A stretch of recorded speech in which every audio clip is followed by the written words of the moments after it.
আমিও school college খুলিছো 1 তাৰিখৰ পৰা আমি কাৰফিউটো আকৌ 11 বজালৈকে লৈ যাম এতিয়া যেটো 10টা আছে আৰু স্কুল কলেজ বিলাকো লাহে লাহে আমি খুলিম কাৰণ আমাৰ যোৱা 3 দিনতো কেছৰ সংখ্যা কমিছে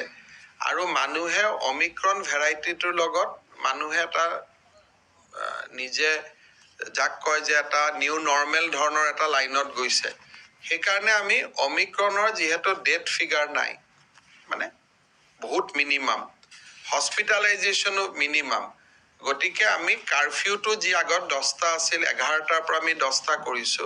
আমাৰ মোটামুটি আলোচনা হৈছে যে আমি এটো 10ৰ পৰা আকৌ 11 লৈকে লৈ যাম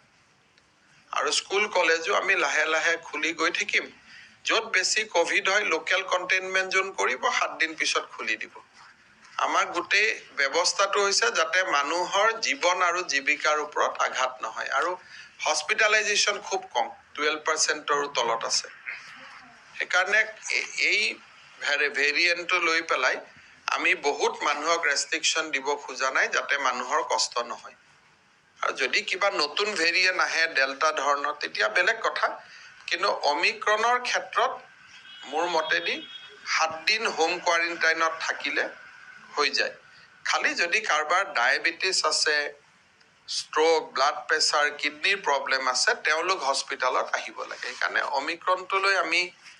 সাৱধান হৈ থাকিব লাগে কিন্তু টেনচন বা আমি একেবাৰে সব বন্ধ কৰি দিব নালাগে আৰু মহাৰাষ্ট্ৰ দিল্লীয়ে খুলিছে আমিতো বন্ধই কৰা নাই আমাৰটো খোলাই আছে অকল ক্লাস 8 লৈকেহে আমি ৰাখিছো